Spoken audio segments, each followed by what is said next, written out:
former player.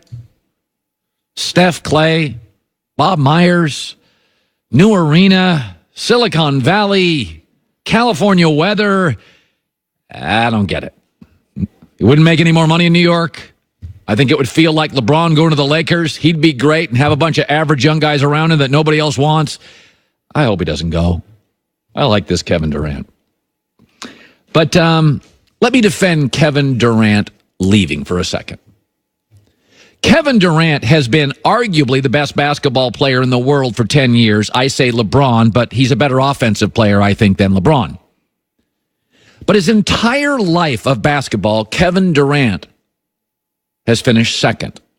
He did not go number one in the draft. He was number two. Kevin Durant went behind Greg Oden. Really? Then he goes to Oklahoma City. And Sam Presti puts his arms around Westbrook over Kevin Durant. He's number two. Really? And then he goes to Golden State, where he's clearly the best player, but he'll never be as popular as Steph. He's number two. Really? And then for 10 years, despite his dominance, there's LeBron. He's number two. Really? Even at Nike, his contract, second best. And I'm not saying Kevin Durant thinks about what I'm going to say, but let me ask you, when it comes to iconic stuff, 25, 30, 40, 50 years later, it usually works in groups of four. In the NBA, Magic saved the league, MJ made it global, LeBron made it mobile, and Steph revolutionized it. Kevin Durant, he's not on the Mount Rushmore. He's just even works that way with great centers. Bill Russell was the most accomplished, most titles. Wilt was the most statistically dominant. Kareem was the most unstoppable, and Shaq was the most physically dominant. Akeem, often better than Shaq. He's just great. It works that way in all sorts of fields. I've worked in radio my entire life. Marconi creates it. Paul Harvey's the first star. Rush Limbaugh saves AM radio. Howard Stern's the ultimate bad boy. I was an Imus fan, but does he just qualify as great? Generally works in that Mount Rushmore thing we talk about, fours. 25, 30 years from now at a bar, not my bar, a bar, I won't be here. Magic saved it. Michael made it global. LeBron made it mobile. Steph made it a three-ball league. Will we just say, God damn, Kevin Durant was unbelievable. Akeem was unbelievable. It's even in music. Individual stars, Sinatra, Elvis, Michael Jackson, Elton John, Whitney. Usually don't get to a fifth or a sixth. It's groups of four. I look at Kevin Durant, and I think he's nuts to leave. But he always seems like he finishes second, and not only second, but he's better than the first. He was better than Greg Oden. He's better than Steph. He shouldn't have the number 2 current deal at Nike. He's no longer second to LeBron. He shouldn't be number 2 to Westbrook. Like, I get it. I get when you are the world's best. I can understand a guy thinking, man, would somebody finally say, you the man?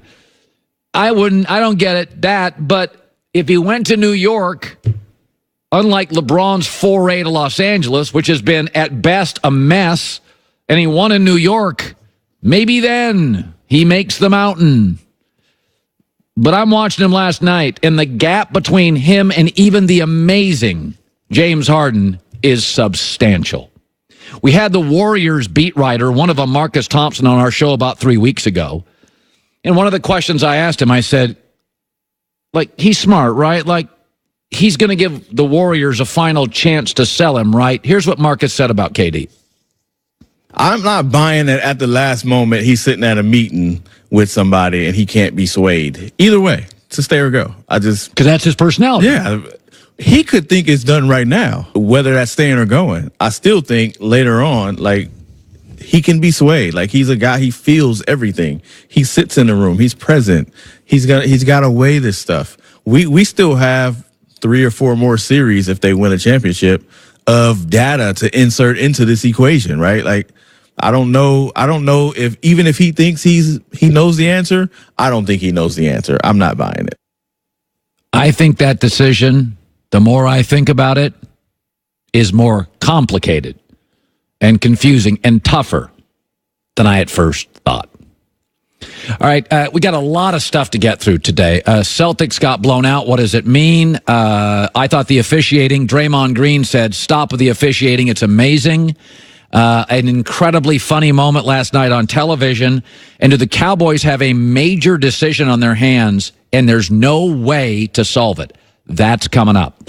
After a childhood full of unsuccessful attempts to pull the wool over your mother's eyes, do you really think she's going to not be able to tell the difference between a last-minute Mother's Day gift and something truly thoughtful? May 12th is the day. It's Mother's Day. So you got yourself a little over a week and a half. Don't waste time. Don't cheap out. Don't try to fake it. Go to 1-800-Flowers.com. Right now, easy math. 30 tulips, $30. Buck a tulip. Bright, beautiful mix of yellow, orange, pink blooms. As you know, 1-800-Flowers are picked at their peak from the best premier farms and shipped overnight to ensure freshness. This is an amazing offer. It expires today. This offer expires today. Don't go cheat with mom. Go to 1-800-Flowers.com, code HERD. Offer expires today, HERD. 30 tulips. Assorted tulips for $30. Buck a tulip, the Herd.